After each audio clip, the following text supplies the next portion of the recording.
with my latest open source project, which is called Occurrence, which is an event sourcing library for the JVM. And I'm also really interested to learn what the other people here in the panel has to say as well. So I look forward to the discussions. Thank you very much. Our second guest is Antonello Caboni, who is representing a community of Pact development. Pact is about contract testing.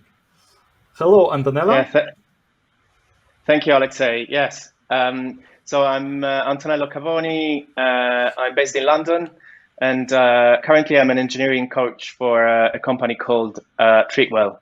I have been working in the space of testing, quality, and test automation for the last 15 years. And these days, most companies are somewhere on a journey towards continuous delivery.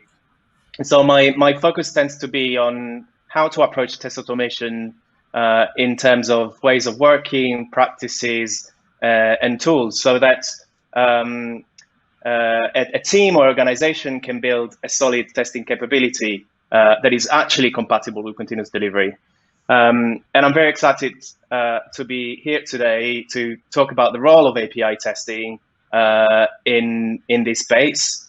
As you mentioned, I'm here to represent Pact, which is a contract testing solution, but it's more than just a solution. It's also just a way of approaching doing contract testing with APIs.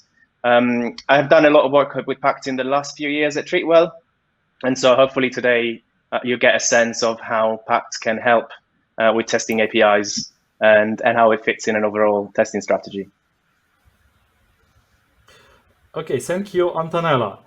Our next guest is Ole Lensmar, who represents a great and large suite, I think, or tool, SoapUI. Hello. Thank you, Alexei. Hi, thanks. Thank you, Alexei. Yes, hi everyone. I'm Ole Lensmar. I'm the person that created SoapUI about 16, 17 years ago in 2004 as a midnight project. I'm working currently at SmartBear, which is the company that hosts the SoapUI project, but also a bunch of other open source projects, Swagger being another very well-known one. I'm also the chairman of the OAI initiative, which is the group that governs the specification, the Swagger specification, or now as it's called, OAS. I've been doing everything related to API lifecycle management, testing, design, documentation, development over the last years related to the different products that SmartBear has. And of course, trying to keep an eye on the open source work with SoapUI as well. So excited to be here. Yes, thank you for being with us. And the last guest is a tool independent consultant, Radu Vunvulea. Hello, Radu. Hi, guys. Hi, guys. Thank you for the introduction. My name is Radu Vunvulea. What is important here and in this topic, I'm involved a lot of time in the procedures and operation and the full life cycle of developing different application and solutions. So for me, it's very important to ensure that we have the right tools to be able to do automatical testing and also to be able to test the APIs in the right way to ensure that we identify any kind of issues as soon as possible.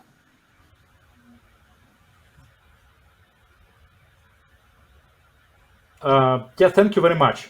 So, and now for those who have already connected to us, I want to remind you that you can join the Slido service, slido.com. You can see the pin just above me, I guess. Somewhere there.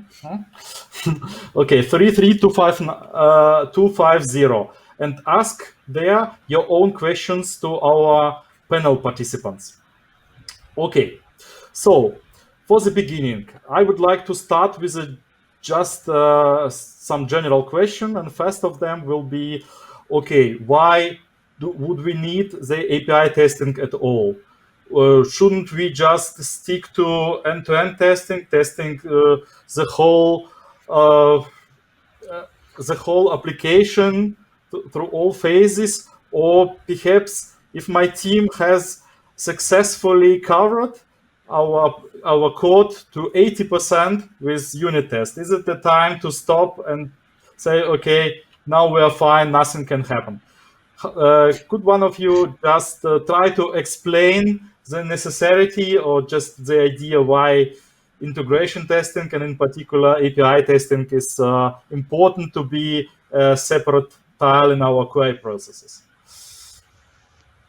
Who can start?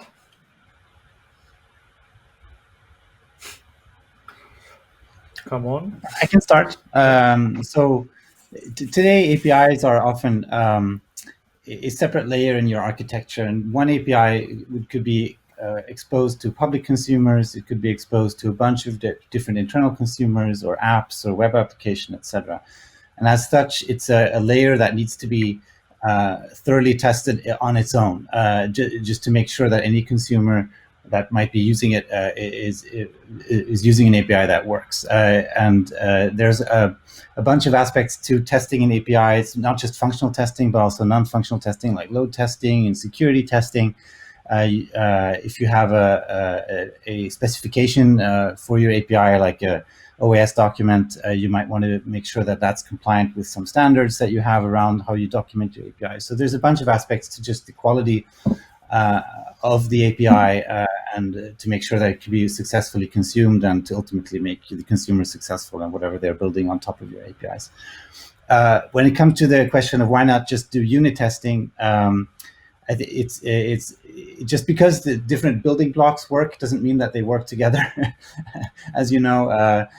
So I think it's super important to do unit testing, of course, and to make sure that each separate component or unit has been tested thoroughly. But then composing your units or your methods or your classes or however you're building your APIs into something more coherent and functional, once again needs to be tested in one piece, and once again, not just from a functional perspective, but also non-functionally. So and today, where APIs are often a business enabler for many companies, it seems to me like pretty obvious that they have to have their own QA lifecycle and process themselves also.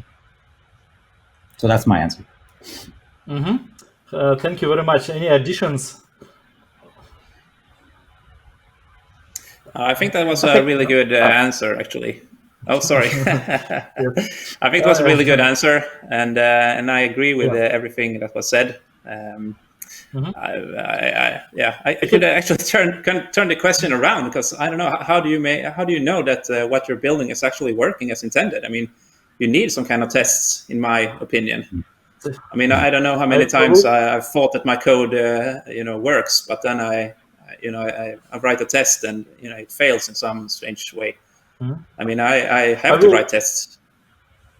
I will play the devil's advocate and say, okay, of course, sure, I must test everything, that everything is working. I want to do it automatically, but why do I need to test a part of my application, such part as API, where I could just take the whole application as a whole and do a bunch of end-to-end tests, for example, with Selenium, or with some other big tools. And I guess all of APIs will be tested through it anyway. So why do I need to go on this level of API? Could someone help me? Well, for me, an interesting. Why can't I? Yeah, go ahead, Alexei. What were you saying? I was just why can't I just stay with end-to-end test and do nothing more? Yeah. So I think that one of the problems these days is what's an end-to-end test? Because if we go back to maybe 10, 15 years where perhaps there was just one application in production that represented your entire ecosystem, or maybe there was one backend service with an API and then perhaps some consumers connecting to it, then identifying what an end-to-end test would be relatively straightforward, right? You got your client, you make requests, you expect something back, and you test indirectly a lot of things. But these days, it's very often more complex than that, especially with distributed architectures. You might have a lot of applications and services that are involved even in just a simple journey throughout any kind of even web-facing application. And so the challenges of doing end-to-end testing, regardless of whether it might be the right thing to do or not, and we could get into that conversation, but even when you want to do it, it just becomes very cumbersome and difficult to coordinate all the moving parts. So I think this is one dimension of the answer. What do you consider end-to-end testing when perhaps there are 10, 20, in some places even hundreds of different services involved?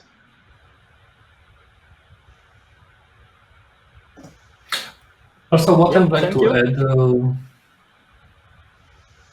Yeah. What I would like to. Sorry, Alexei, can you hear me? That's one. Yes. Okay. What I want to add here that if, for example, we compare the complexity of the API, of the REST API that we have now, with the one that we have 5 or 7 years ago, it's a different story. So 5 years ago, for example, an app might have, let's say, 50, 70 different APIs, nothing more than that, and very simple and basic one and so on.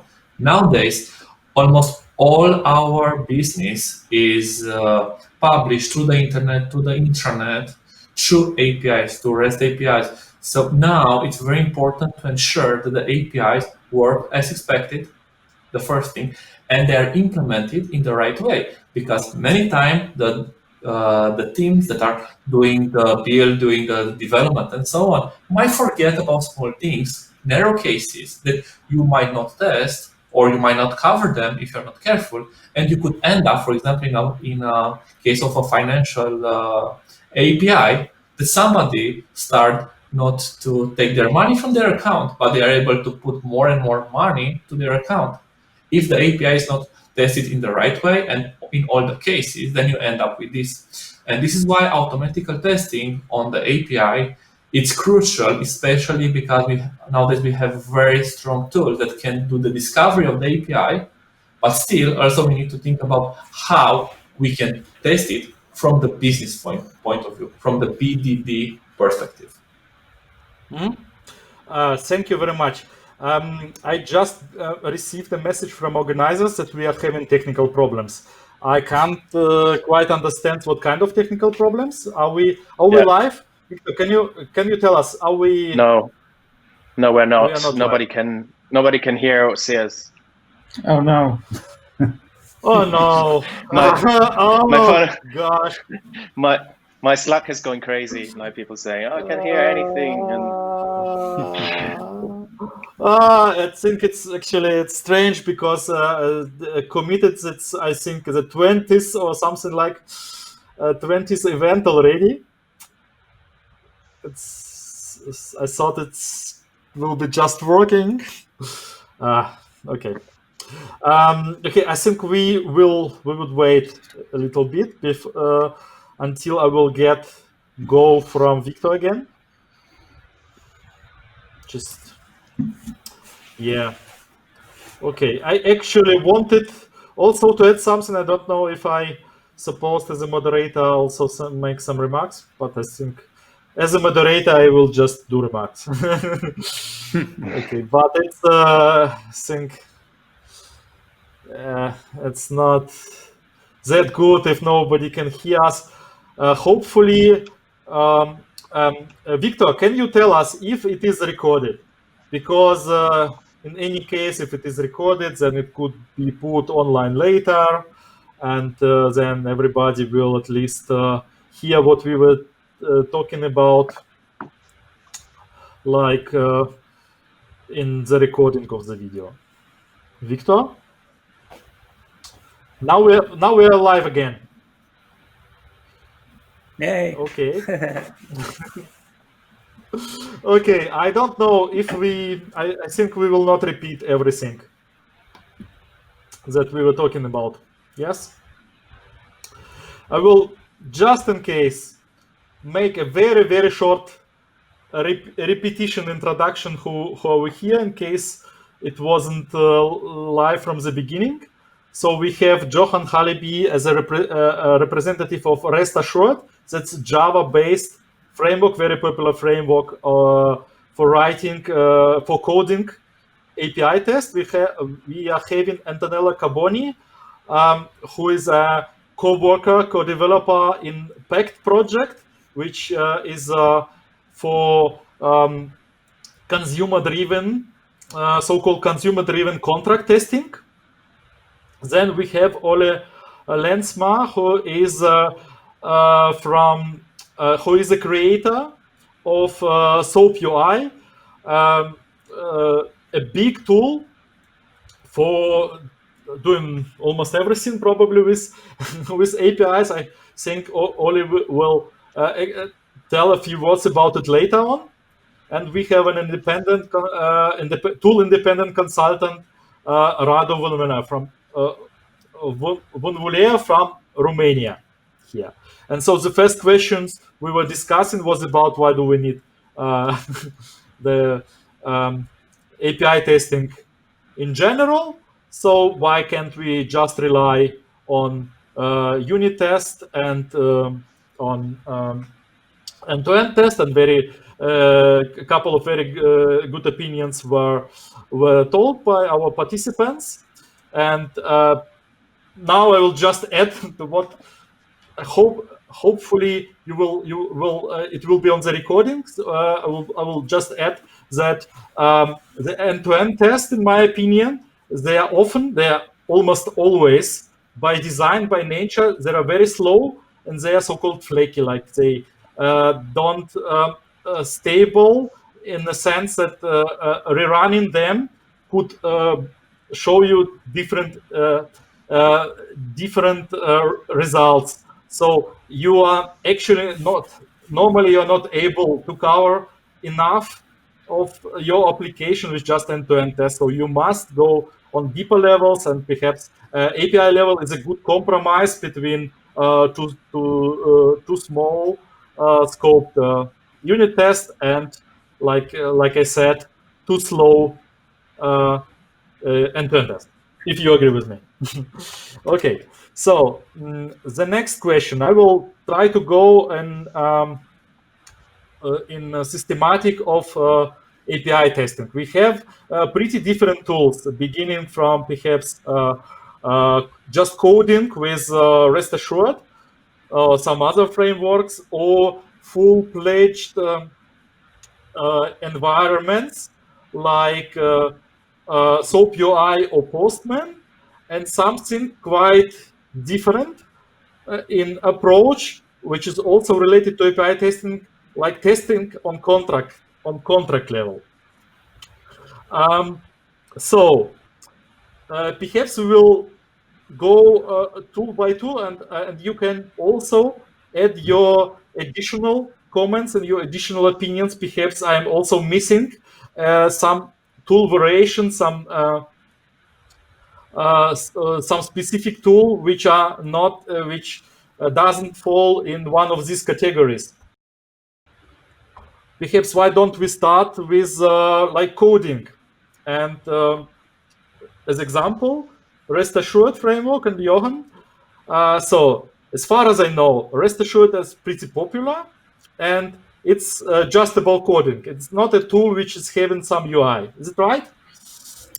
Yeah, that's right. That's right. Yeah. What do you think about in particular your tool and this the whole scope of tools which are just concentrated on codings, about benefits and drawbacks?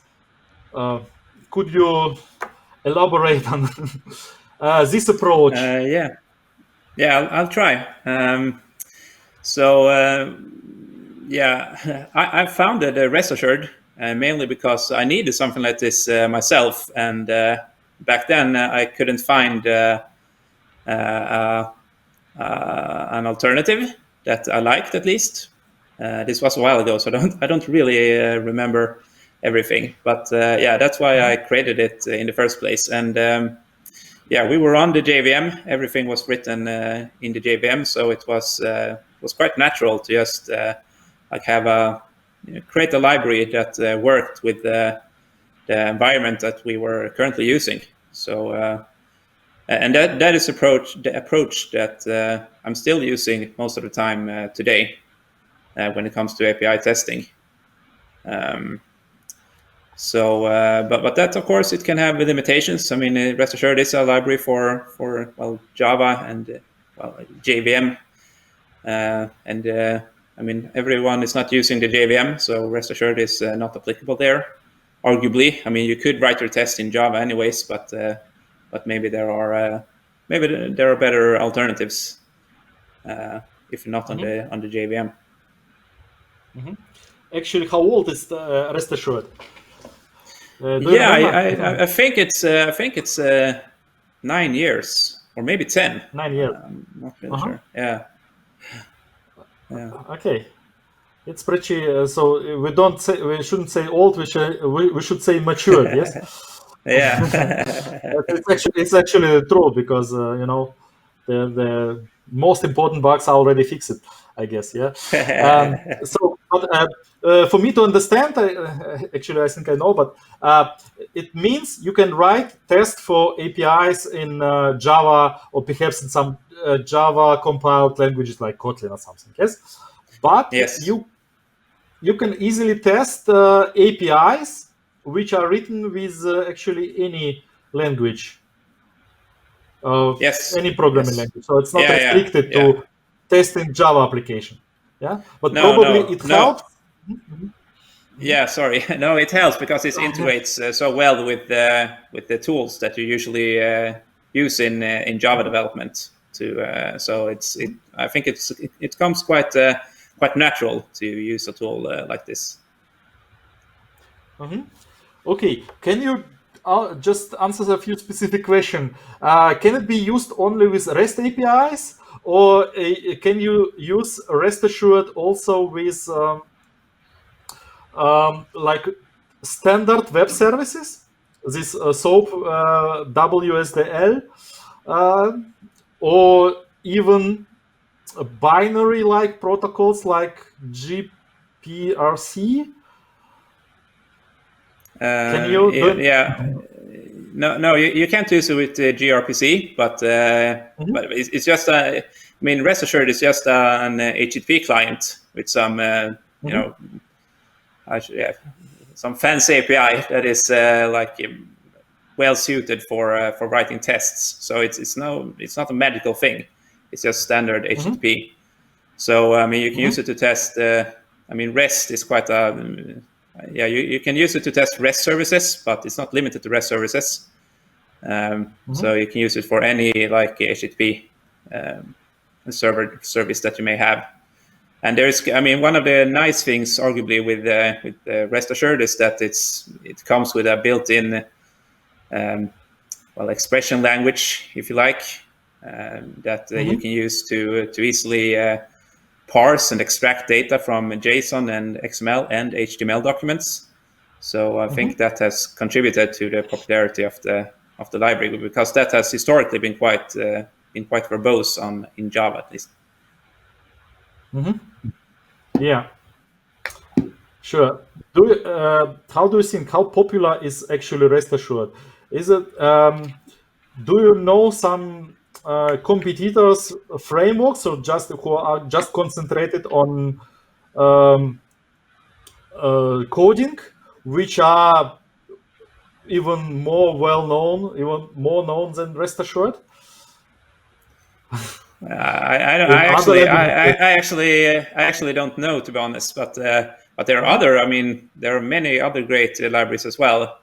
For example, if you're using Spring, they have something called Spring Mock MVC, and RestAssured actually has a wrapper around that as well to bring to make it run faster. If you're using Spring, you don't have to make actual HTTP invocations, but you can still use the RestAssured API if you like. Or you could just use Spring Mock MVC. That's a great tool as well. And basically you can use any library you like to do tests. I mean, you don't have to use RestAssured. Yeah. There are many good libraries nowadays. When I started out, it was maybe a bit harder, but today there are, I don't know, a lot. In typical JavaScript community, I think that will be every week a new framework concerning this. Yeah, probably. If not more. Radu, kannst du, sorry, excuse me. Radu, do you know something from your more general expertise about popular tools which are regarding coding? Or, of course, Antonello and Ole, if you know something, if you can add something on for the part of tools which are mostly just programming language frameworks for writing code.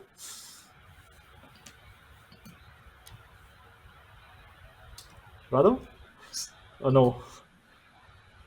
Are you with us? Okay. Okay, then. So there's definitely a lot of JavaScript libraries. Frisbee.js was one of the earlier ones. I don't know how it's evolved. There's also Karate, which is in the BDD world. There's a big interest in trying to, or in the BDD. Sorry, that was wrong. I think there's a big interest in the API testing world to see how BDD and Cucumber can be used to test APIs. So I think RestAssured fits in there, of course, with some of the syntax you have already. But Karate is, I think, a project from Intuit that is open sourced, which is a framework where they basically have a pre-declared vocabulary for creating Cucumber scenarios for testing APIs. So I think, and on the JavaScript side, to your point, I mean, there's a lot of new libraries, but I think also the JavaScript world has matured quite a lot over the last years. So I'm sure there's a couple of pretty well-established frameworks there as well. And now, when you say Karata, I actually can recall that I've seen Karata references a lot in the last years. Yeah, thank you for reminder. Okay, then why don't we just go further with UI-based tool when we are having Ole in focus on my screen. Okay, the other line of tools would be, I think, the most popular representatives are SoapUI, which is, of course, one of the first instruments. I think I was working with it, like you're saying, 12, perhaps 10 or 12 years ago. And now the newer tool, which is gaining a great popularity, is Postman, of course, and they are, I guess, they are pretty similar. And could you, Ole, please tell us something about SoapUI, and if you know probably about the major differences to Postman, and so you have the word. Okay, sure. Thanks. So I just going back to echoing what Johan said. So SoapUI was also a project I created because I needed a tool like that. So it was very much driven out of my, scratching your own itch. At the time, I think and I was working as an architect on a SOA project where we had, WSDL-based web services, and there was really no tools. I think JMeter was the only thing that had something, close to making it easy to test SOAP services. And I think originally SoapUI was very much an exploratory testing tool, like Postman was initially as well. Where it's just a tool where you send requests and you see what you get back, and then from there it was used as a developer. I was writing a web service and I wanted just to send some requests and see that I got the right response. And it wasn't really used for structured API testing. And I think Postman was similar, but for REST. And I think they did that super well. SoapUI then evolved. We actually added REST support in 2008, but there's a curse in the name, of course. Everybody still thinks it's a SOAP tool. Of course, it has good SOAP support, but it's supported REST for 12 years now. And if you go up to the commercial tool version of SoapUI, you also have support for GraphQL and JDBC and AMF and MQTT and all these CoAP and a bunch of other protocols. So you can really go down that line just for functional testing. And over the years, it's also branched out into mocking and load testing and security testing. So I think what you mentioned earlier, it really has a smorgasbord, if I can use a Swedish word, of features for for working with APIs and testing APIs and building APIs, etc. Postman is, of course, another great tool on the market. I think they've done remarkably well in building that tool in the community. They're really good at catering to the REST world when that tool came, and in a similar way, it's evolved, by starting as I think it was a Chrome plugin, where if just to do tests for just request response kind of testing, as SoapUI was many years before, and then they've added a bunch more features over time. So more catering to the REST world than and to maybe more catering to how we build applications and APIs today, where I think SoapUI, for better or worse, is still stuck a little bit in how we built APIs at that point and how we tested APIs at that point. And I know some people love it because that's how it is, and some people hate it because that's how it is. And it'll always be like that with tools. It's a little bit in the eye of the beholder if you like it or not. Mm-hmm.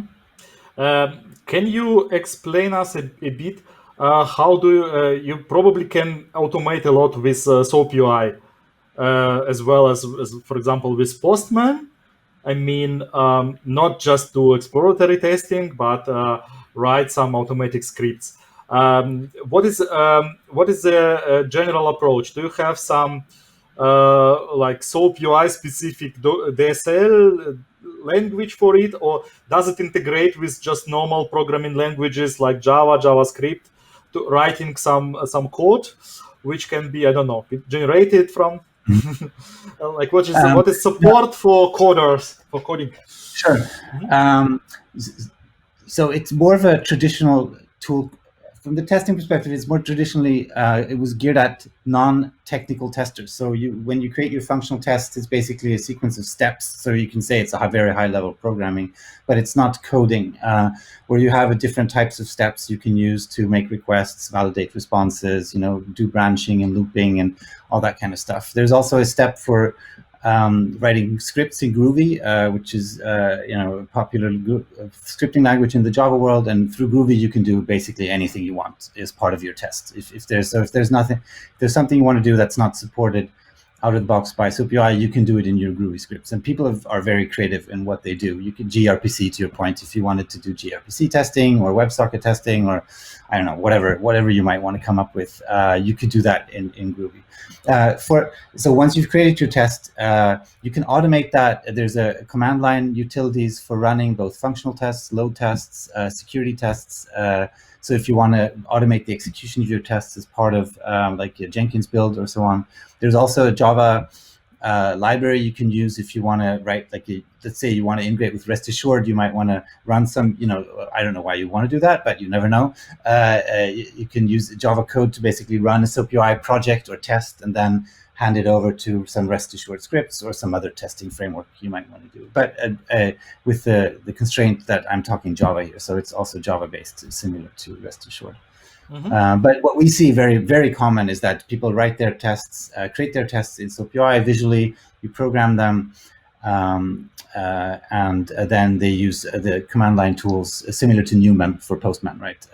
You use the command line runners in SoapUI to automate the execution of tests as part of your automated build or CI/CD or whatever. Mm-hmm. So I think the bottom line is it right to say the bottom line is that if you knew SoapUI as a tool which is specifically designed to test just web services with SoapUI, it is longer no more the cases. The tool has evolved and can now support, for example, where it differs very much to Postman, which is, I think, at the moment restricted just to REST, to many protocols. It has also generic scripting support with Groovy language. But you could. I think. Okay. Sorry. Go ahead. Yeah, nice to know it. Thank you. Okay, so thank you very much. Does someone want to add something on the topic of UI-based tools? Rather, could you give us a sign if you are with us? if you can hear us. Yes. Yeah. I would. Okay. Sorry. So I would have a question here related to the SoapUI. What are the plans and what are the languages that might be supported in the future, or let's say to be compatible with SoapUI? How do you mean that? You mean for scripting or? Yes, from the scripting point of view. I think it's JavaScript is, I think, already supported to a certain extent. I don't know if there's been, to be honest, any ask for any other languages. Not that not that I'm aware of. So if you have a specific ask, I'd be interested in hearing. I think JavaScript is the other language that people have asked for. It's easy to talk Groovy in the Java world, of course, since Groovy's done so well and is so widespread. But for people who are new to testing, many people know JavaScript, and so it would be easier for them to get started with JavaScript for scripting purposes. So I think today you can, as far as I know, you can still do JavaScript, but it's not as powerful and as the Groovy functionality. Does that answer your question? Maybe I can add as well that RestAssured is also actually using Groovy under the covers. That is what enables the nice, hopefully, JSON extraction and the XML parsing and stuff. So that's all thanks to Groovy.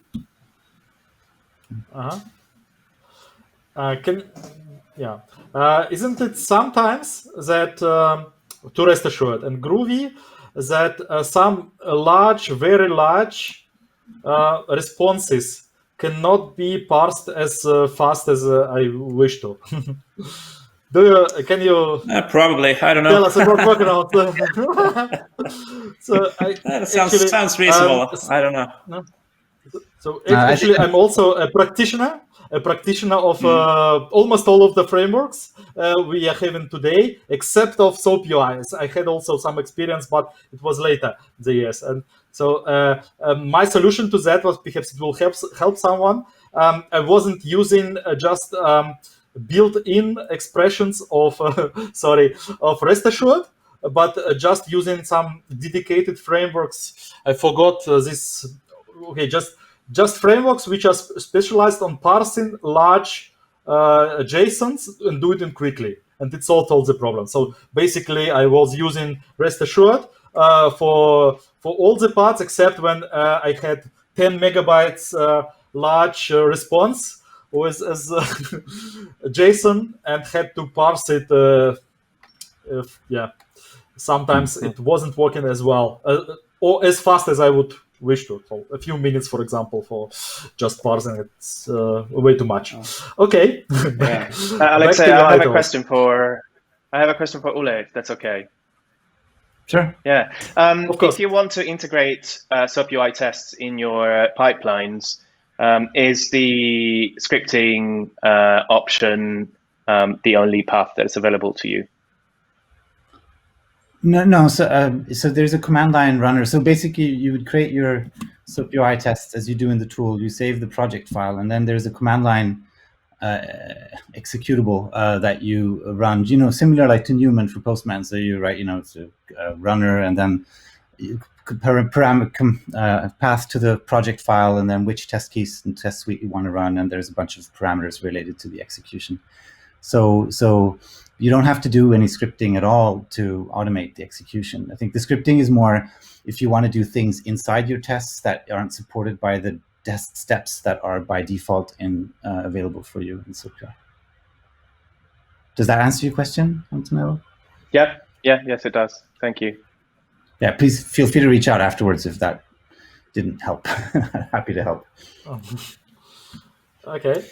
Maybe I can just briefly respond to your what you said about large payloads and RestAssured.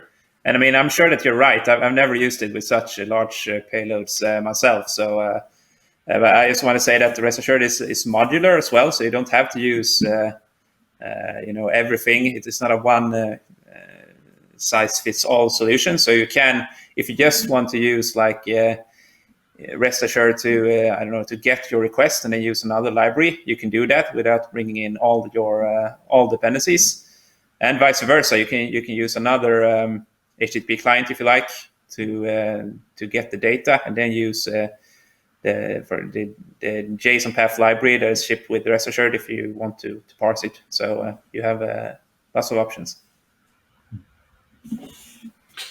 Thank you. I can add to that. I think we've definitely had cases where we've had users with responses to hundreds of megabytes. You know, in the era when everything was to be XML, like 15 years ago, and everyone loved XML, and you would have these data dumps with, that SoapUI would never handle such a thing, and it's also restricted by the libraries used under the hood. And it's great that you have options like rest assured, right, where you can actually, the cases that you can't handle with a tool like SoapUI, Postman, or something else, where you can then go into rest assured. And now, as Johan was saying, you can even kind of replace the underlying engines that are used for HTTP. So there's all opportunities to really handle those very specific cases if you look at, by kind of mixing the tools that are available. I can also add that specifically Postman doesn't work well with large payloads as well. It's actually known, I think it's known issue, but it isn't solved yet. So if your payment is more than a few megabytes, a Postman may freeze or crash even. So it's also a typical problem. Not every project, of course, having such large payloads in responses, but if, then you must know your tool's restrictions or workarounds how to solve it. Okay. So let's switch to the next very specific kind of API testing and this would be contract testing. Mm-hmm. Antonello, contract testing, and Pact is one example of it. Pact is Yes, that's right. So I mean, the focus of contract testing is quite different from what we would consider, let's say, traditionally API testing. And it's really meant to guarantee the compatibility of who uses your API and you as a provider of an API.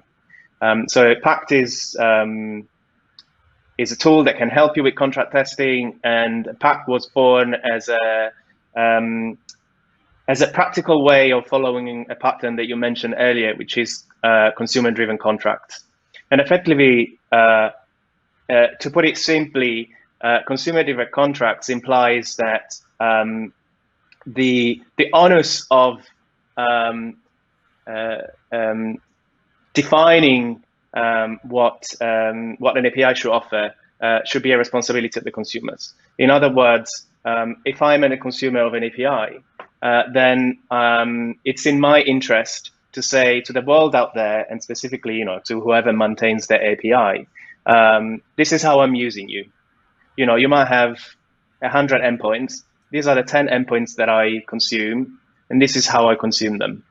And how I consume it might be, for example, which fields of a specific response I'm using as a consumer. And a consumer in this sense can be, anyone who calls an API. It could be a web application, it could be a sort of native mobile application. And so in the case, for example, of just one API with multiple consumers, using consumer-driven contracts and helps with the problem of the provider for having to support multiple clients. So if they want to make a change, they will have a way of knowing who's using the API, how they are using it, so that it becomes safer and easier to make changes to an API. So it's kind of like a different pattern from saying, hey, I'm an API, this is what I do, use me, if something breaks, the problem is yours. This is empowering the consumers to say to the world out there, hey, this is how we're using you, please don't break us. If you break us, let us know. Does it really work? I mean, not technically, but can you perhaps tell us some stories or success story or fail stories? Because, in typical and old-fashioned world is always, if I am an owner and creator of some service, I want to control it. So I want to tell my customer, my consumers, how to use it. It was always, I think, 20 years or 10 years, even 10 years ago, was the only strategy, probably the only strategy at all. And now we are switching the side, and then now the consumer is telling me how my service is supposed to work. There would be some communication. Yeah. You're touching on some interesting points, actually, and I think there are a few things in the things that you mentioned that are important for something like Pact to work, and specifically Pact to work. So one is that whoever develops, the consumer and the provider, ideally would work in the same organization. Or let's say there is some level of communication possible between the two. So something like Pact is not recommended, for example, if what you're doing is providing public APIs, then third parties might be using. So I think one assumption is that you are, if you develop a consumer and a provider, you are either in the same team or in the same organization, and you can talk to each other.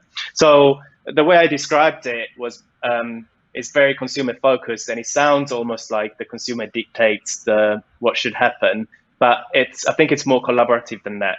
So it's around having conversations on the contracts. For example, if you're designing a new API or a new endpoint, and a provider being responsive to what the consumers actually need.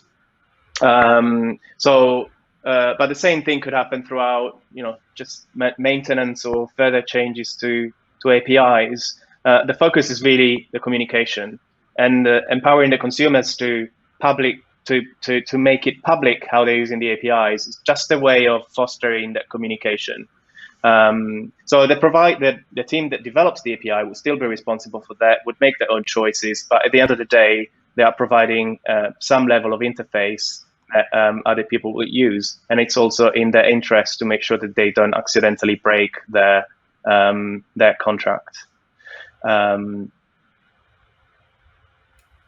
Okay, so as far as I understood, Pact or contract, perhaps even in general, contract-driven, consumer-driven contract testing is good when there are different teams in one organization. Probably not as good when if the teams are spread around the globe, not not geographically, but that there are just different organizations with not good communication channels.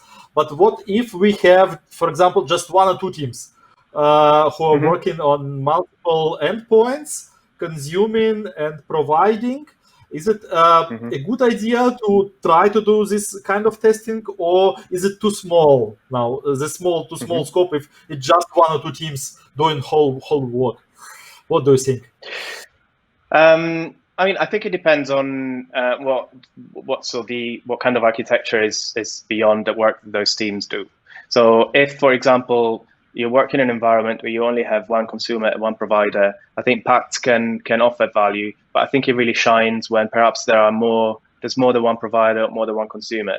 I wouldn't say that using it in a very simple setup wouldn't be recommended, but I think it really provides most of its value when perhaps there's more than a couple of applications involved. So if those 2 or 3 teams that you mentioned actually work across multiple applications, then I think using Pact makes sense. And there are 2 reasons why it makes sense. Yes, Pact solves the problem of making sure that you don't accidentally break your contracts. It also helps with the communication between consumers and providers. But it also gives another advantage, that because of the way Pact is written, it also allows you to do basically integration testing, but without having to write end-to-end tests. So the way the framework is built implies that in order to verify a contract, you have to write some tests, both on the consumer side and on the provider side. And the way you write these tests is to actually go in via your HTTP layer. So what happens on the consumer side, you have to write some tests using some specific patterns, and the pattern is the same. Obviously, the way you go about it depends on the language that you're using. But to write those tests that end up producing a contract, which is a JSON file, which is called a pact, you actually have to make real HTTP requests against a mocked version of your provider. So that happens on the consumer side. So you're basically testing your consumer and the real HTTP requests that it makes. And then you take that file, the pact file, the documents, your contracts, and you use it to replay this contract on your provider. So on the provider side, you are taking the pact and you are writing some tests using the pact framework to exercise your own provider and making the exact requests that a consumer documented in the pact. So it's almost like testing these two applications together, but you break it up. And this is amazing, especially when you've got a lot of consumers as providers, because going back to what I was mentioning earlier, if you want to test complex integration scenarios where there are lots of applications involved, it's just going to drive you crazy. So the ability of kind of breaking it up and taking each pair in isolation and not only testing the contracts, but also doing the system integration allows you to test things more easily. And because, to be honest, in a distributed architecture, there are, well, mainly, let's say these days, two ways of communicating, which is either synchronously via some kind of HTTP protocol or asynchronously via some kind of messaging. And Pact gives you the ability of doing both. We're talking about APIs today, so but overall, you can solve the problem of integration testing without having to worry about end-to-end tests, or without relying on end-to-end tests to do the majority of your integration testing. Mm-hmm. Thank you. Now we have a question from our from our spectators. So, what is the difference? And just a moment, I want to remind you that we are having a Slido with the code which is above. You can enter the site and ask your question through the system. So the question is, what is the difference between consumer-driven contract testing and just generally contract testing? Actually, I think it's almost talked about it already. I think we kind of answered that. Just to mention something, there are some other approaches of doing contract testing that are more provider focused, and Pact wasn't designed to do that, but I think there's been more interest recently in that kind of approach. So the Pact maintainers are working on to try and find ways to support also a more provider-driven approach. With provider-driven, we just mean particularly that it's more the provider that says this is my specification, and so the consumers then will verify that they can work with that specification rather than the other way around. Okay, that sounds interesting. Just to make consumer-driven, provider-driven again. Okay. It was a joke. Just a question, a typical question.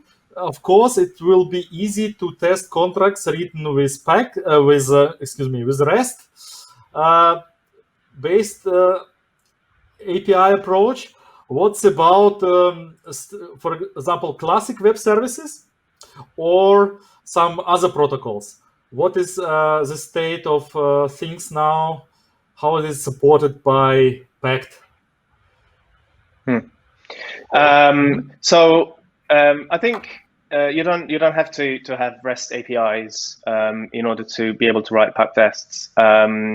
So on that side of the world, I think as long as you can serialize your contract into a JSON format, then you can use Pact.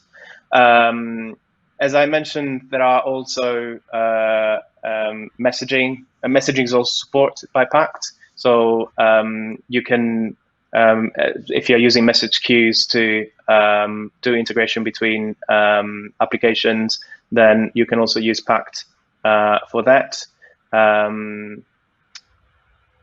Does that answer your question?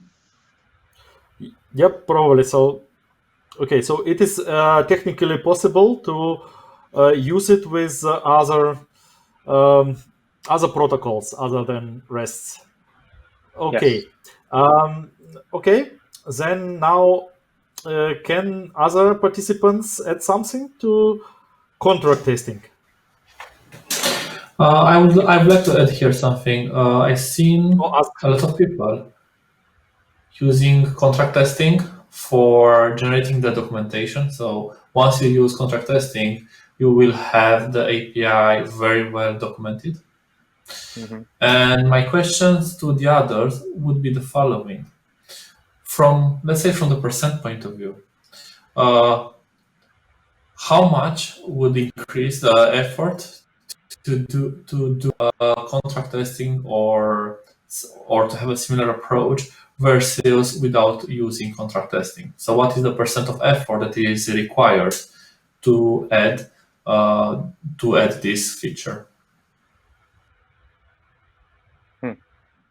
So I think I read two questions there. One is around the documentation, and the other one is around effort, and perhaps effort versus value. So on the documentation side of things, so because of the way Pact works, it's basically contract testing by example, because the consumer says, this is how I'm using a specific API. What you end up with is a set of example of real usage. So Pact specifically is great because it gives you that level of documentation. So it doesn't document the API in the sense that it doesn't give you the, like, for example, Swagger documentation might do, to say this is the whole specification of this endpoint. But what it gives you is a clear understanding of who's using which APIs and how, which is something that often other ways of documenting APIs don't give you. This is particularly good because if as an API one day you decide to deprecate a field or change it, it can tell you immediately, who am I going to break if I make this change? And with normal documentation, you can't have that. So it doesn't replace documenting your API well, but it gives another dimension on top of that. The other part around effort, I mean, we are talking about writing tests here, and I think we know that there's always quite a bit of effort involved in writing tests. But I wouldn't be able to tell you, let's say, how much effort it is to write Pact tests versus not writing them. But what I can tell you is that one of the great advantages that we've at Treatwell, for example, are leveraging is the fact that when we want to release one of our services, we don't have to worry about doing lots of compatibility and manual testing with all the other services. Pact gives us the ability to make sure that whether we are compatible with all the other services that are already in production.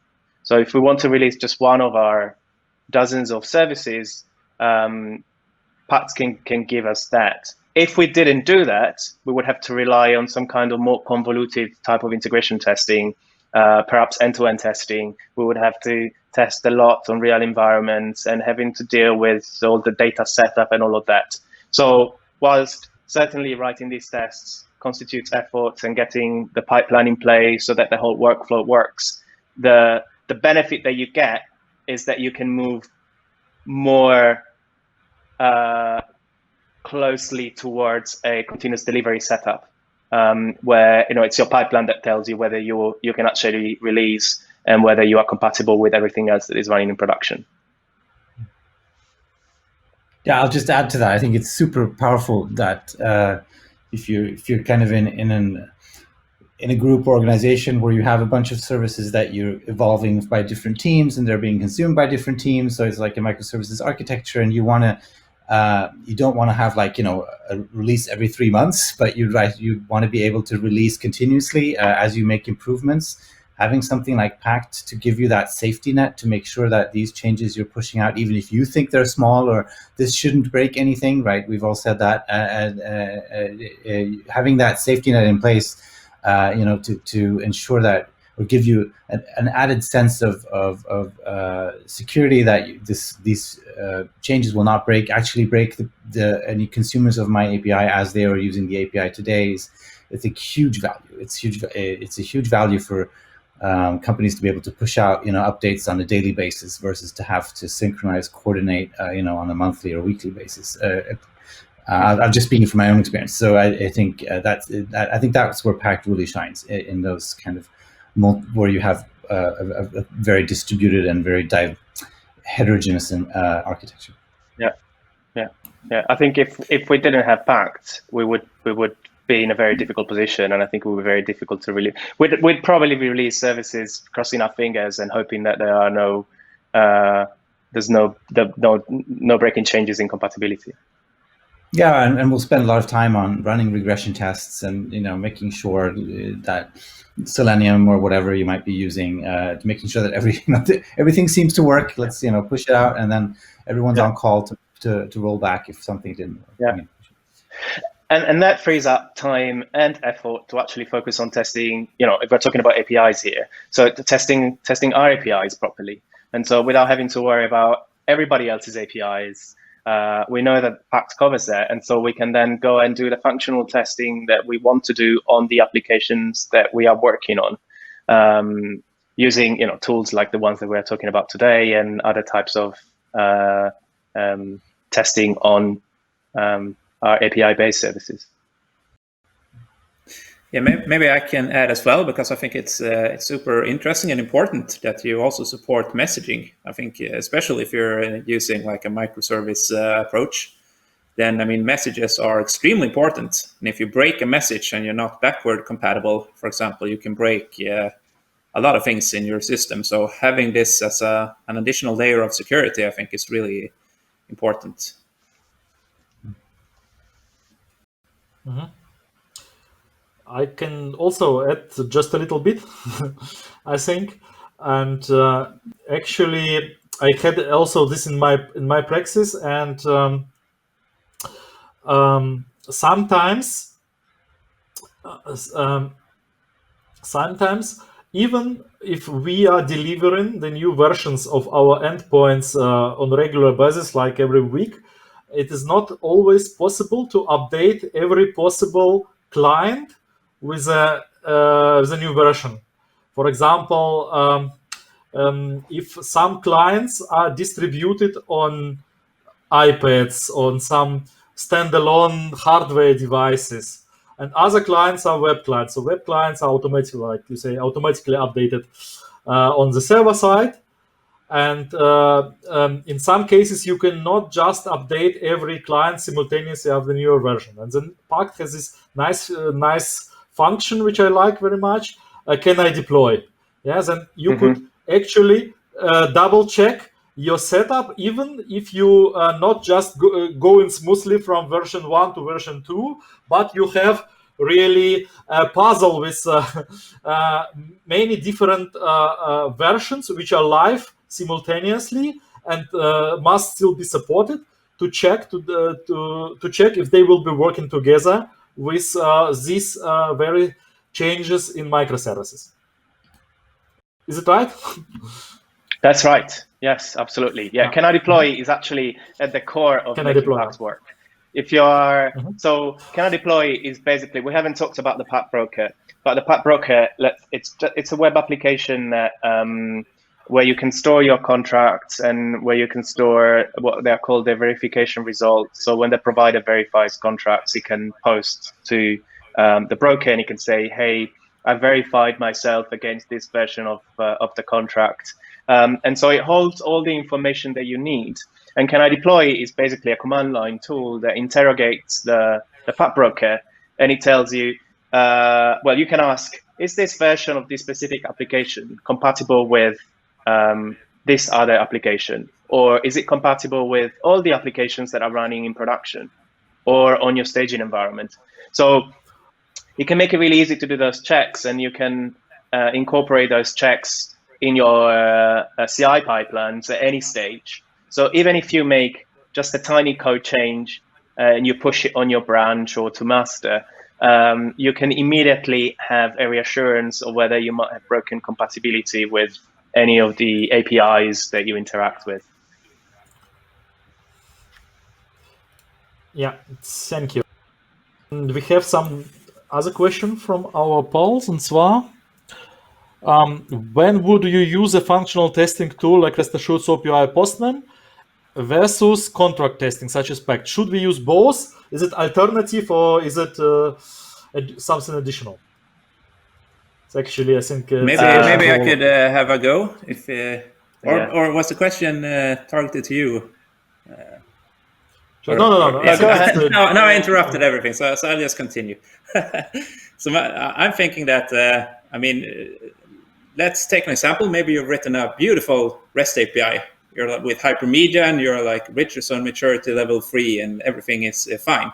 And you're testing this API and it looks great to you, but maybe the consumer maybe have a communication problem or something. The consumer doesn't understand how to use hypermedia and they just consume the API as you normally do, like an HTTP API, and you ignore the links and stuff.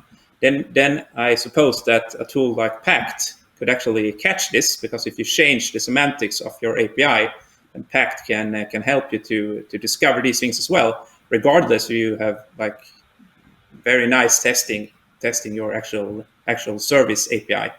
So I think that you can use them together. Yeah, definitely. I think the easy answer is that if you want to do contract testing, you need something else to do your functional testing. Pact and contract testing shouldn't really be focused on functional testing, because otherwise it just defeats the purpose and it explodes in the amount of testing that you want to do. So if you use something like Pact, then as I said earlier, you can focus on testing your services and doing that well. Do functional testing using the best tools for that, and some of the ones that we talked about today. Do your unit testing, and then use Pact if you want to use Pact to test the integration.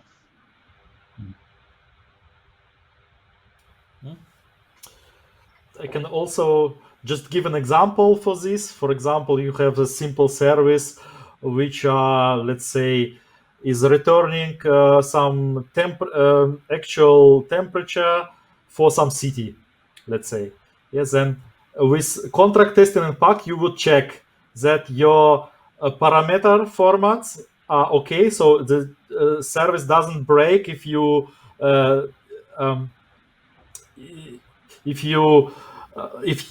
request has the format you are using. Then the second would be the response codes. If it's response codes that are expected, like 200 or all possible error codes, that would be contract testing. And the functional testing would be, of course, to see if different cities are given the right temperatures, if it's positive, negative, it's for Fahrenheit or Celsius. So like that would be functional tests which are not supposed to be done with Pact. That's right. Yeah. Yes. So yeah, Pact really, I didn't mention that, but Pact really focuses on when we say contract, it's really on the format of either the request or the response, or the resource that you are making a request to, the verb, the HTTP response, like you mentioned. An example of something quite trivial that actually has happened to me or to one of the teams that I've worked with. It's something similar to the example of the temperature that you mentioned. So let's say that in your response body, you're returning a temperature, and you've always returned it as a numeric value, right? 25. And so the JSON field is actually numeric. And then somebody at some point, intentionally or unintentionally, because it happens, decides that perhaps that temperature value should be serialized string. Perhaps because they thought that adding, the type of Fahrenheit or Celsius would be the right thing to do. And so if you're using Pact, then when you run your test on your API, on your provider side, you would immediately realize that somebody is actually using that field. They're expecting an integer, for example, and so you're going to break them. And so it's this sort of contract stuff that we're interested in. Whether the temperature is correct or not, you shouldn't worry about it when it comes to Pact. That's what your functional tests are for. Okay, perhaps the last question about Pact and its competitors. I know, for example, that the other popular approach is Spring Cloud Cloud Contract or something like this. Could you point out the differences? Mm-hmm. Yeah, it's also consumer driven. Well, that's a good question. So originally, Spring Cloud Contract was written specifically for the Spring and JVM ecosystem. Now it can also be used with non-JVM languages, so that kind of barrier has gone. And also, originally was written specifically following a more provider-driven approach. It is possible to do consumer-driven contract testing with Spring Cloud Contract, but there are some challenges with that. Well, let's say the way of doing it is different from Pact. So I guess that if you really want to, my recommendation would be, if you're interested in contract testing, probably to try multiple approaches. So if you work in the JVM space or not, perhaps try both and see which one works best for you. But I would say that the main competitor is really Spring Cloud Contract. There's no one else out there. You can also use the Pact broker with Spring Cloud Contract if you want, which gives you kind of a nice way of sharing your pacts. There's a page on the website of Pact where all the documentation is that talks about comparison with other tools, and it's explained quite well actually what the major differences are and why you might want to go for one or another in a bit more detail than perhaps that I can give in a quick explanation. Okay, I will just make another remark in addition that actually typically when you're writing Pact test, you're writing it on two sides, on side of consumer and on side of provider. And technically, and in some cases, it's really the true fact that you could use completely different programming languages for your provider and for your consumer. And actually, the Pact is available in almost every possible language. That's right. To code with. Yes, Java, JavaScript, even Ruby, or even Ruby, because I think Ruby was initially the language of Pact, as far as I know. And so you could also write tests using mixed languages. For example, you could write tests for your provider in one language and for your consumer in another language. So it's very compatible on this level. Yeah. Okay. And now, as far as I understood, you could also integrate even contracts written with other frameworks like Spring contracts. Yes. Yeah, the Pact broker, yes, is definitely compatible. Yeah, with that. I mean, if I were to kind of summarize, for example, why you might want to use Pact versus Spring Cloud Contract, it's probably if you are just tied to the JVM. So if all you do is JVM based, then perhaps Spring Cloud Contract might be easier. There's less of a learning curve. But if you were, like you suggested, for example, you have services written in different languages, then Pact is gonna probably allow you to have workflows that work better for you. So if you want flexibility in your choice of language, Pact might be more suitable. Thank you. Now we have something which is not a question, but I want to read it loudly anyway. From Giuseppe, we have started using contract testing with Pact recently, and we are really seeing the benefits of it. Also, the community behind is great. Thank you, Giuseppe, for sharing. Okay, so now I want to remind you that we will have another 15 minutes of our talk. So please ask questions with Slido. It's the last chance. Okay. And now I actually want to ask some even more specific questions about some of your frameworks. Rest assured, Johan, do you have bigger plans for enhancements for Rest Assured? How is it going? Or I have a lot of plans in my head, but it's a matter of time. I need I don't know, twice as much time during the day that I have available, or more. No, but I really want to. As I mentioned earlier, Rest Assured is based on Groovy, but I want to actually get away from Groovy in the core library because it's not actually needed there. It's I think you can make Rest Assured significantly faster if you remove Groovy from the core. So that's one thing that I want to do. I will still keep it for when it comes to parsing the actual content.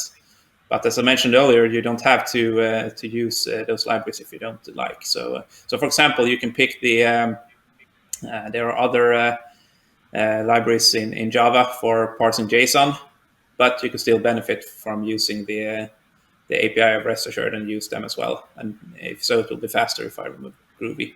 So that's one thing. I also want to because now it's also based on Apache HTTP client under the hood. So I like to make it more modular to support other clients as well. And I think that's quite doable. I just need some time to actually do it.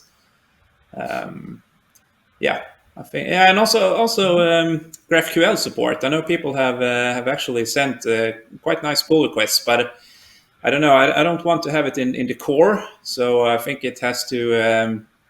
We need to work on it in a module, and that can be a little bit tricky. But that's one thing that is on the roadmap. Okay. Another question: are you working alone at it? At Rest Assured? I mean, sorry, what did you say? Completely alone. You don't have a team of supporters. It's just, I know it's open source, so anybody could just put a pull request on it. But actually, you are just a lonely wolf. Yeah, more or less. It's it's more or less me and a lot of pull requests. So, and I really appreciate all the pull requests, but. Yeah, of course, and I'd love for more people to join. That would be great because I have, time is limited, and I have lots of other projects as well. So it would be great if more people join. And we're like, how many are we? We're 5 people here. You can all join later tonight. Yeah, I will introduce you. Yes. Use the platform. Perhaps you can get more core contributors that will just merge requests or write fixes without that would be great. Having to use the time. Okay. So if it's wanted, then okay, you're welcome to join Jan on his team. Okay. Let's switch to SoapUI. Okay. So can you, Ole, just shortly explain us? So I guess there is a free version of SoapUI and there are some payable versions. Could you make some introduction? What can everybody get for free and start working starting from today? And what are the investment and why they are worth it? Okay, I can try. So SoapUI is free and open source. So it's on GitHub. So for free, you get all basic functionality. So you get functional testing, mocking, or virtualization, or load testing and security testing. You kind of get a little bit of everything, right, for free. And then the commercial tool is now called Ready API. So it's a tool that basically adds a bunch of features onto that base. So you can create your projects in the open source SoapUI, and then you can, if you if you choose to evaluate or trial or go with the commercial ready API, you can open those projects there, and then you can add more stuff to them. And I think the features there are very much around just added productivity for testers. So it's, for example, data-driven testing is something that's been very popular in the testing community. So say you have a data set in an Excel sheet or a database, and you want to run your tests for each, input, output values, etc. So it's really, really easy to kind of create those kind of data-driven tests. And that could be for any protocol, right? So this is not for SOAP specifically. It could be for REST, it could be for GraphQL, for anything. You can combine them in any way you want. So it's not uncommon where you say you have both SOAP and REST. You have some legacy part of your architecture, and then you have some more modern part where you exposing APIs to mobile front end or whatever. And you want to integrate those tests. And you can do that in the open source as well, but in the commercial version, things are just easier. There's functionality around coverage, for example. There's functionality around refactoring your tests. So, for example, it will automatically, if you change your contracts for the APIs you're testing, it'll automatically update the assertions, etc., in line with those changes for your contracts. There's support for reporting. There's support for plugins. There's just a bunch of more features. I think.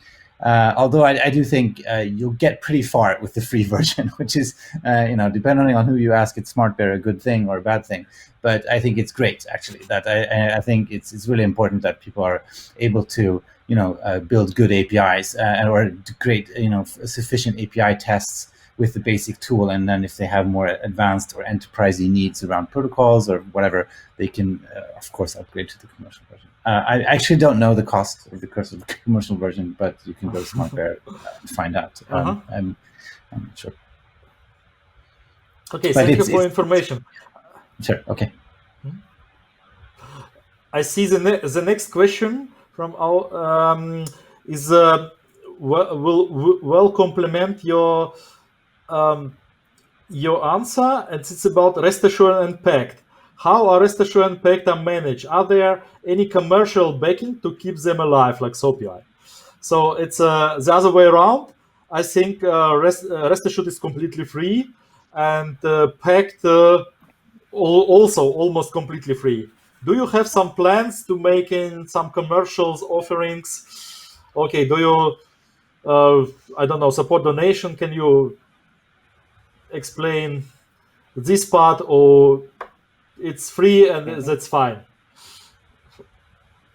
Shall I go first? To start? Why not? So Pact is actually completely open source. So you can go a long way by not having to spend any money on actually buying sort of any software. So all the client, the implementations in the various languages are open source. The Pact broker is open source. This is, for example, what we do at Treatwell. We are going with all the open source side of Pact. However, Pact has got commercial backing. In its there's a product called Pact Flow, which is effectively packed with some extra support and some extra features added to it.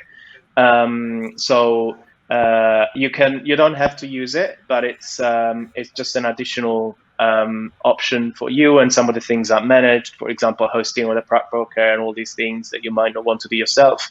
But that's to say that there is also commercial backing. So there's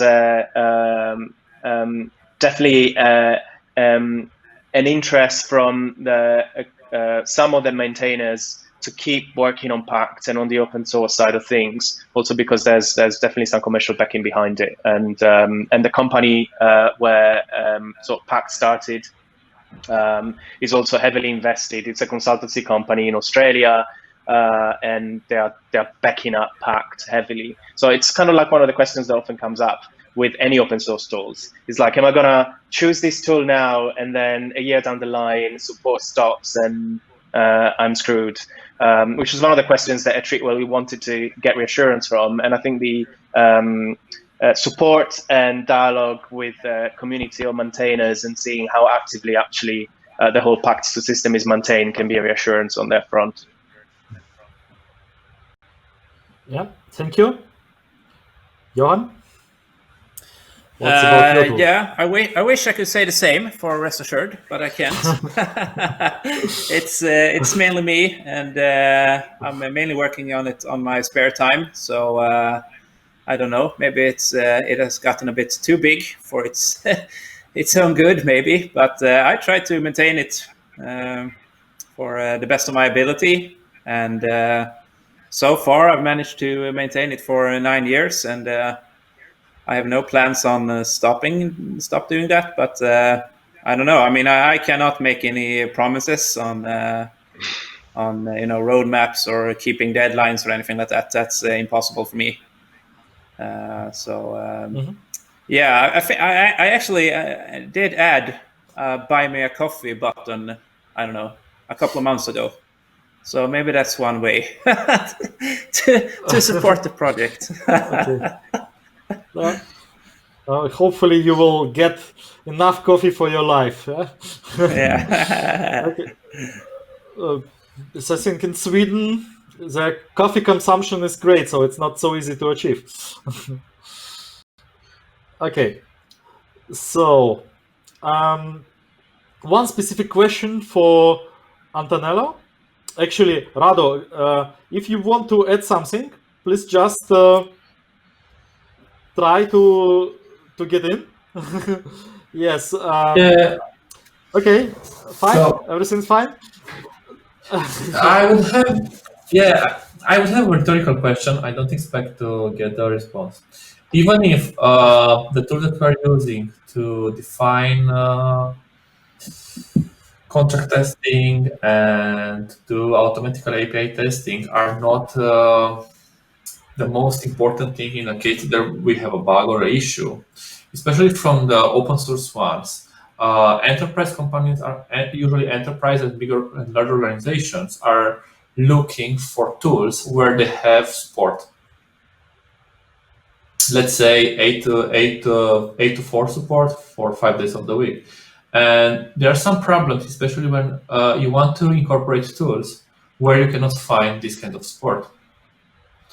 And yeah, maybe as Johan said, buy me a coffee, it's fine for non-commercial use and for some isolated commercial use. But there are some special situations where, from the contractual point of view, you need to use tools that are offering support, even if it's paid. How do you see this? How we could get this kind of support from the tools that you're working on, or if it's possible? I can answer for Pact. I don't really get any commercial or financial benefit myself. I'm really passionate about Pact, and I find the community around Pact and the guys who created it, and they are the heaviest maintainers, super accessible. So even on the open source side of things, I feel that I've always have a community to reach out to. But I see your point that obviously if you are a large corporate, you might want more than that. And that's where PactFlow comes into place. And also associated with PactFlow, there are some commercial partners that basically do active consultancy on the adoption of Pact itself. So if a large corporate wants some kind of third-party support, either on the onboarding of the tool or ongoing support, there's always that possibility. But I think one of the main differences is that here we're talking about a solution that might have important implications across all your estate. And so I think that's, in those cases, perhaps you might want to get some extra help. Thank you. Yeah, for SoapUI, it's pretty straightforward. You pay for the commercial version. I think that's one of the reasons you would do to get support, because it's part of the package is guaranteed support. So we have customers that actually pay for the commercial version but don't use it. They continue to use the open source version, but now they have access to support 24/7. Yeah. Great. my personal opinion that for such cases, if some enterprise really wants to use a framework, for example, RestAssured, where Johan just doesn't have any possibility to make such great commercial offers, which big companies like SmartBear, they just have a opportunity to make him offer that he cannot decline. They can just, I don't know, come to him and say, okay, we will pay you the whole year salary, just help us with our tool. So there is also always options. It depends on how badly a company will to want to have this tool or framework. But okay. Yeah, definitely. And also, I mean, I can, I mean, I'm also open for consultancy if that's something that a company would like. And I also know that there are other, I mean, there are, since RestAssured is quite known, I mean, there are quite a lot of offerings out there for support already with consultancy and stuff like that. So I don't think there is actually, from the RestAssured side, I don't think there is a lack of support if you want to pay for it. Mm-hmm. Mm-hmm. Okay, a short question about Pact. There is a so-called Pact specification. It would be rather technical. Pact specification, which is now in version 4, or I think version 4 is evolving. Version 4. What are the what are the major features, major differences? What in what direction does it evolve? So there's something called the Pact specification, which is basically the specification of the Pact files themselves, and the Pact files are where the contracts are specified. So in terms of evolution of features for Pact, they don't really necessarily evolve hand in hand with a versioning of the Pact specification. So the Pact broker is a product in itself, and it's got a central role. And so there's a feature roadmap and additional features that are added, for example, to the Pact broker to make it easier to integrate with your CI and CD pipelines. And then there are additional features that are added independently by maintainers to the various language-specific libraries. When it comes to the specification, the current one is actually v3, which is used by Pact JVM. All the other client implementations use v2. There's a v4 in the works. I think there are some exciting changes in there, but they're primarily around,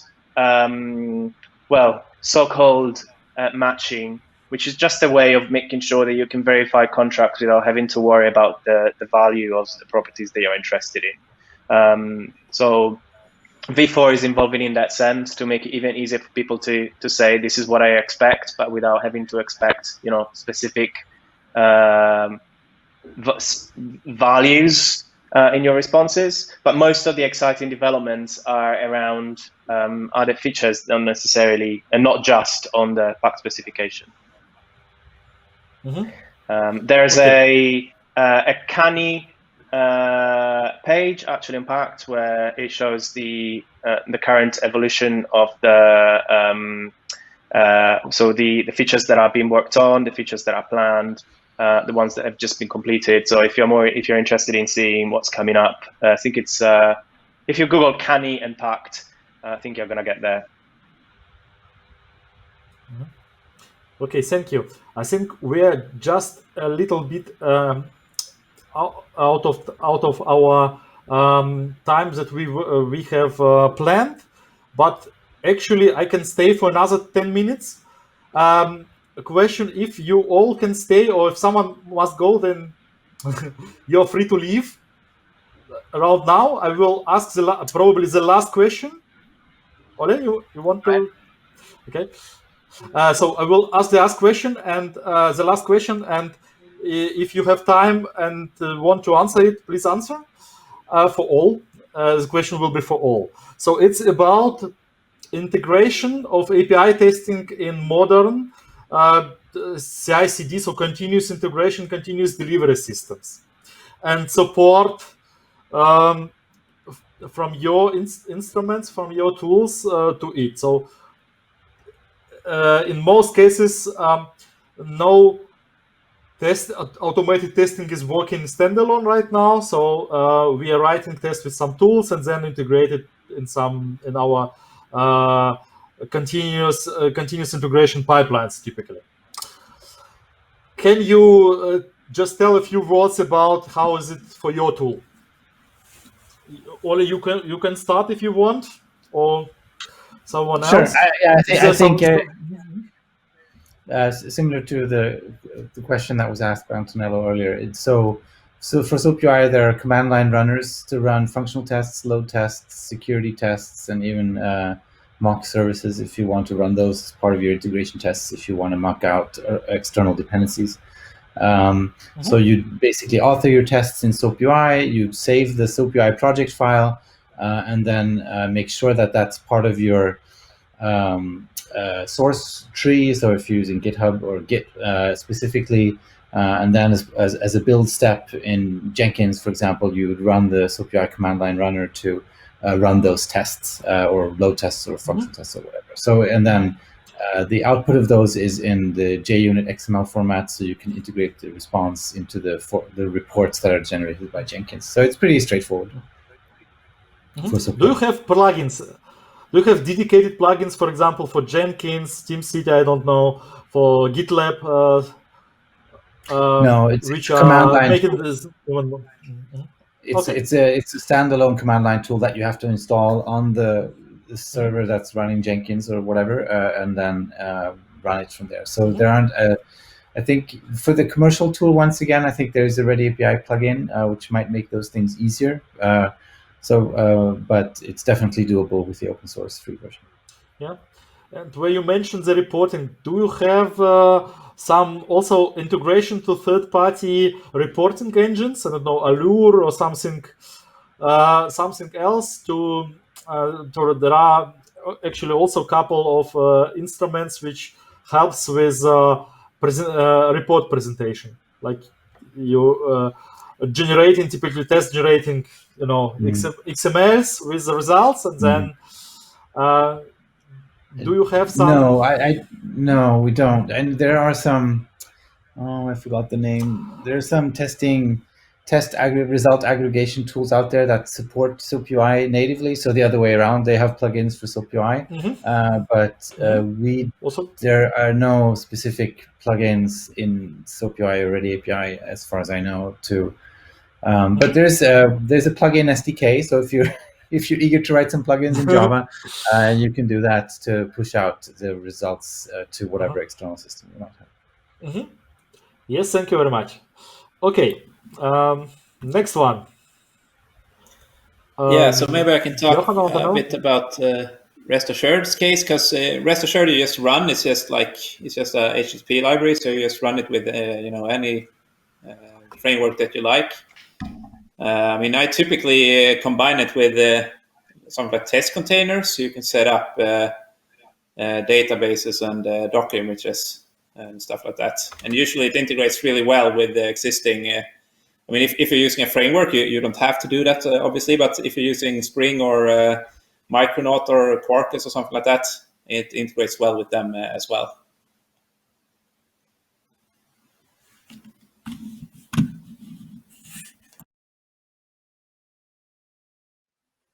Uh-oh.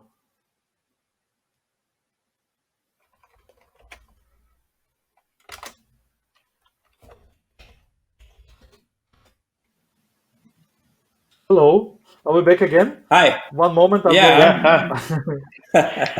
We're back. We're back.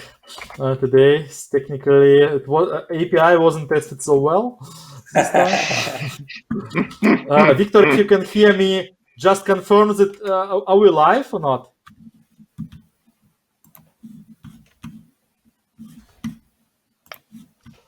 If not, I will just, if I don't get any response, I suppose let's just talk for 5 minutes and hope that it will be recorded, and I think then we'll. I have a feeling that we are, but maybe we should assume that we are, just in case. Okay, I just want to shortly add something to RestAssured. Also, I would ask about testing integration. And as far as I know, can you hear me? Yes, I hear you. Yeah, okay. No. Okay, so as far as I know, Allure reporting system has plugins supporting RestAssured. So it's also the other way around, but it's perfectly fine. So okay, I didn't know that. That's cool. Yeah. So it's basically, as far as I know, actually RestAssured doesn't include testing engine itself. So it's not specifically controls how the output XMLs are generated, but of course, as typical API testing, response and requests are important for logging and test response in tests results, especially if something fails. Most cases you want to know what was a request and what was the response. Yeah, so it's handled then automatically by that frameworks to present it very nicely, to show it in for example, as attachment in your test report. And it is done by Allure for RestAssured. At least I've used it myself.